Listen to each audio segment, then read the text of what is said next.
Since late March 2025, whispers of a growing rift between Donald Trump and Benjamin Netanyahu have been circulating. What started as scattered leaks and political speculation has now become undeniable. By the second week of May, major American and Israeli media outlets confirmed that Trump had cut off direct communication with Netanyahu. But here's the twist. This political fallout comes at the exact same time the United States is providing Israel with unprecedented political and military support during the Gaza war. Imagine this. In April alone, over 55 American military cargo flights landed in Israeli airports, Nevatim, Ben Gurion, and Ramon, carrying advanced weapons and high-grade munitions. Some of these transfers were authorized outside the standard channels, as revealed in a late March internal report by the U.S. Government Accountability Office. Trump's policy toward Israel remains one of open-handed support.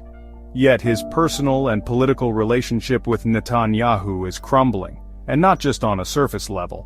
The rift has taken on strategic dimensions. Netanyahu has been excluded from key Gaza-related briefings, and Trump has begun pursuing alternative regional channels, including direct contact with Hamas via his envoy Adam Boehler, direct nuclear talks with Iran, and even a separate ceasefire with the Houthis, all bypassing Tel Aviv entirely. The situation escalated rapidly. Among the clearest signs was Trump's abrupt dismissal of National Security Advisor Mike Waltz in late March. Reports suggested Waltz had been coordinating secretly with Netanyahu regarding a potential strike on Iran, something Trump saw as both a betrayal and a provocation. Trump publicly declared, "Netanyahu will not drag me into a war with Iran. I'm open to meeting the supreme leader." By early April, American and Israeli media began reporting that Trump had started direct, secret negotiations with Iran, without informing Israel. To Netanyahu, that was an open slap in the face. Mid-April brought another shock. Trump announced a civil nuclear agreement with Saudi Arabia without linking it to any normalization with Israel. That deal had always been Netanyahu's regional bargaining chip. Its sudden detachment signaled that Trump was now playing by a different rulebook, one that didn't require Netanyahu's blessing. Later that month, Trump brokered a deal with the Houthis, again through Oman, aimed at halting attacks on U.S. shipping in the Red Sea. The deal made no mention of stopping attacks on Israel, even though the Houthis had just hit Ben Gurion Airport with a new Palestine II missile. By early May, the picture was crystal clear. Trump had completely excluded Israel from his planned Middle East tour, which includes Saudi Arabia, the UAE, and Qatar, but not even a transit stop in Tel Aviv. On May 12, U.S. Defense Secretary Pete Hedges canceled a scheduled visit to Israel, another blow amid rising tensions over Gaza and failed prisoner exchange efforts. The breaking point came on May 10, when Trump officially severed all direct communication with Netanyahu. According to leaked reports, Trump was furious after learning that Netanyahu had leaked details of their private conversations to Israeli media for domestic political gain. What does all of this tell us? That Trump isn't just in disagreement with Netanyahu, he's building an entirely new regional framework that sidelines him. Trump is operating with a real estate mogul's mentality. If you're not delivering immediate returns, you're out. Historically, Israel was treated as America's unofficial 51st state.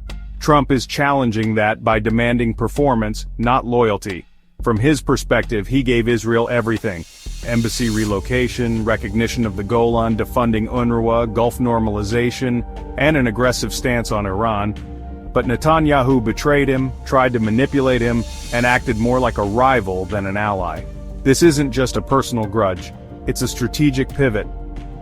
Trump and his new team believe U.S. interests are better served through deals with Saudi Arabia, quiet coordination with Iran, and a political decoupling from Netanyahu's increasingly hawkish and self-serving agenda. Israeli media is reacting with a mix of shock and dread. Even pro-Netanyahu outlets like Israel Hayom admit the relationship has hit a historic low. Haaretz has gone further, warning that Trump may leverage recognition of a Palestinian state as a bargaining chip during his upcoming visit to Riyadh, but only if Hamas is excluded from any future Palestinian entity.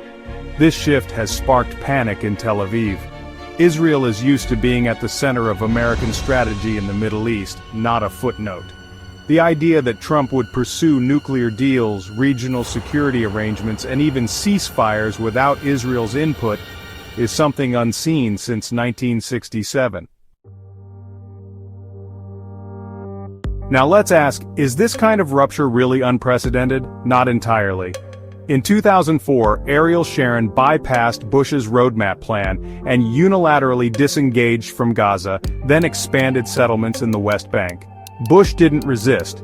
He rewarded Sharon with a letter legitimizing Israel's hold over major settlement blocks. In 1982, Menachem Begin launched an invasion of Lebanon, which spiraled out of control and triggered global outrage. Reagan was furious and pressured Israel to withdraw. It worked. So yes, U.S. Israel tensions have exploded before, but this time feels different. For once, Israel may not have the leverage to impose its agenda. Trump isn't buying it, and neither, perhaps, are his advisors. So, is this a real break between Trump and Netanyahu, or just a political play? That's the big question. Some analysts see it as a tactical rift, a pressure campaign to extract concessions. But the signs, canceled visits, diplomatic exclusions, and direct talks with Iran and the Houthis, suggest this is far deeper. And for the first time in decades, Israel may not be able to assume unconditional U.S. support. Whether this is a personal vendetta or the start of a new American doctrine, one thing is clear: Netanyahu is no longer indispensable. For us in the region, the lesson is clear. Don't rush to believe every headline about U.S.-Israel tension, but also, don't dismiss the signs of realignment when they become impossible to ignore. Watch the moves, not the words, and always follow the incentives.